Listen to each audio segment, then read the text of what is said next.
Assalamualaikum warahmatullahi wabarakatuh. Kami dari kelompok 9 ingin membahas mengenai job safety analysis dari sektor informal pembuatan sasirangan. Yuk kita simak pembahasannya.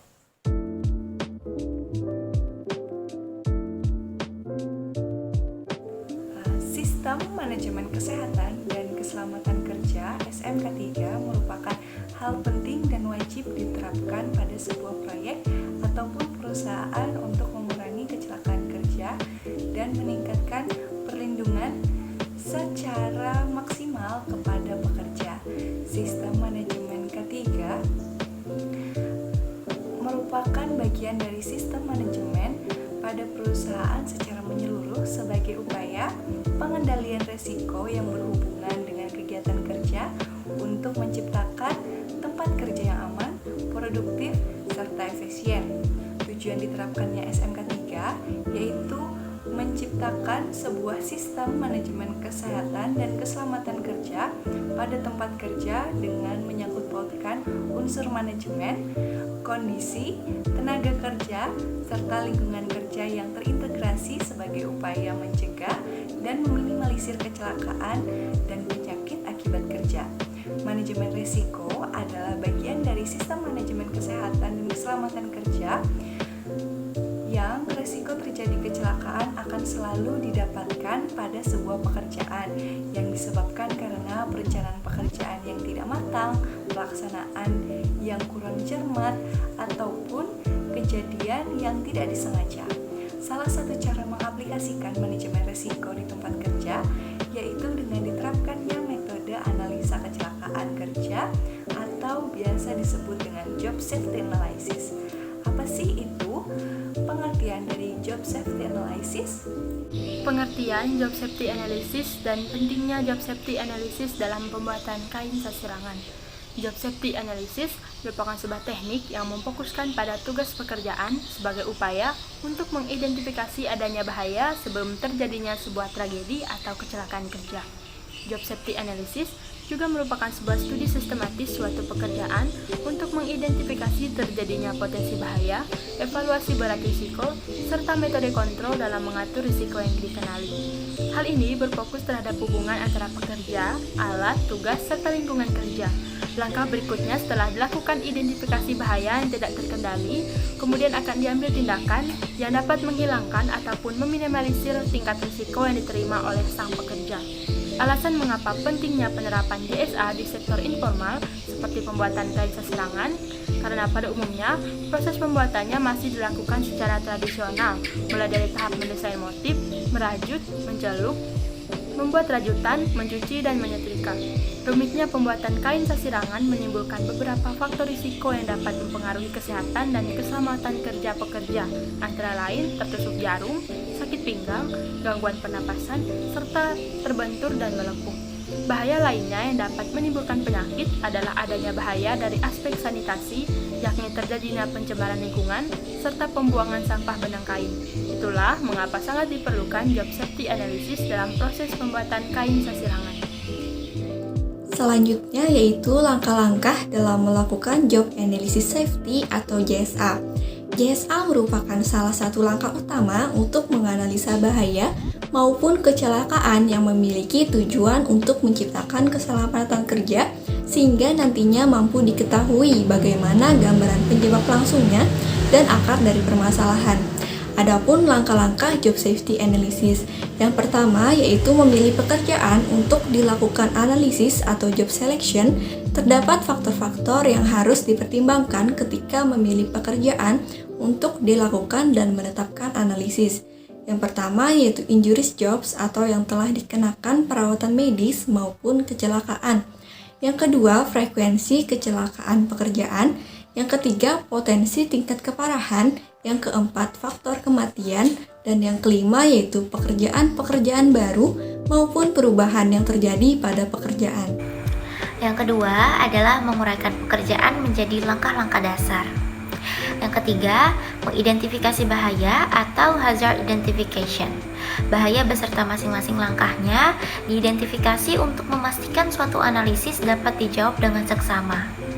Berikut merupakan contoh pertanyaan tentang masing-masing operasi. Apakah memiliki potensi tergelincir? Kemudian, apakah memiliki bahaya dari berbenturan, diserang, ataupun membuat kontak berbahaya dengan sebuah objek? Lalu, apakah lingkungan di sekitar membahayakan kesehatan? Dan mampukah karyawan mengalami ketegangan atau cedera? Kemudian, poin yang keempat adalah mengendalikan bahaya sebagai upaya pencegahan kecelakaan kerja. Ada 10 manfaat JSA. Yang pertama, yaitu untuk mengurangi angka insiden dan kerugian lainnya yang terkait dengan kejadian insiden di tempat kerja. Yang kedua, untuk meningkatkan produktivitas kerja. Yang ketiga, membantu dalam membuat, memperbarui, meningkatkan, dan memperbaiki prosedur kerja baku atau SOP. Yang keempat, menyediakan bahan untuk pelatihan dan menjelaskan uraian pekerjaan bagi pekerja serta aspek keselamatannya, baik untuk pekerja baru maupun pekerja lama. Yang kelima, untuk memperlihatkan kepedulian pimpinan perusahaan terhadap perlindungan keselamatan pekerja. Yang keenam, meningkatkan komunikasi dan kesadaran karyawan akan keselamatan di tempat kerja. Yang ketujuh, menyediakan salah satu informasi untuk penyelidikan atau investigasi insiden. Yang kedelapan, untuk membantu dalam proses penilaian bahaya untuk alat pelindung diri atau APD.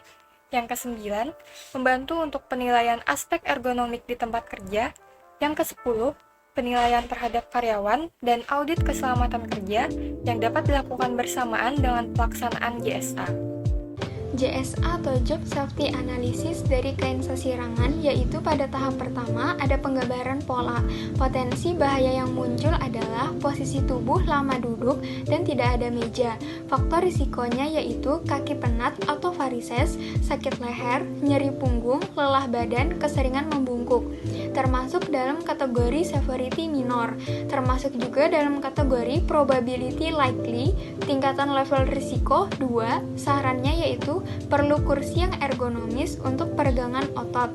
Pada tahap kedua yaitu jelujur kain, potensi bahaya yang muncul adalah proses penjahitan secara manual dan sisit benang yang terlalu keras.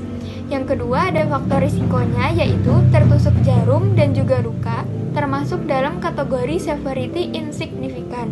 Probability-nya yaitu rare dan tingkatan level risikonya adalah 2. Sarannya yaitu menggunakan pelindung seperti sarung tangan. Selanjutnya pada tahap ketiga yaitu pewarnaan kain, terdapat potensi bahaya seperti terpapar zat kimia, faktor resikonya iritasi kulit, severity-nya minor, probability-nya likely, dan level resikonya di sini 3.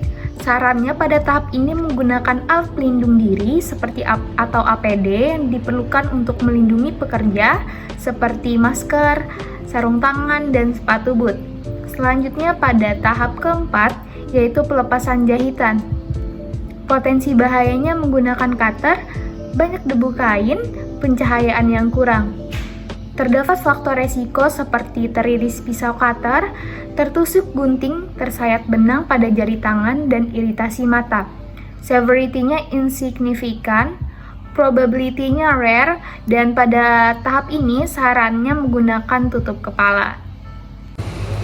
Pada tahap kelima yaitu penjemuran. Potensi bahaya yang ditimbulkan yaitu tetesan zat kimia dari kain. Kemudian faktor resiko yang ditimbulkan ialah penyakit kulit, kaki dan tangan menjadi hitam serta alergi.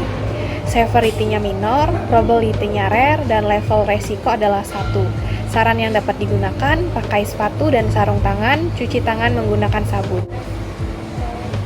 Pada tahap ke-6 yaitu penyetrikaan kain secara manual menggunakan setrika listrik.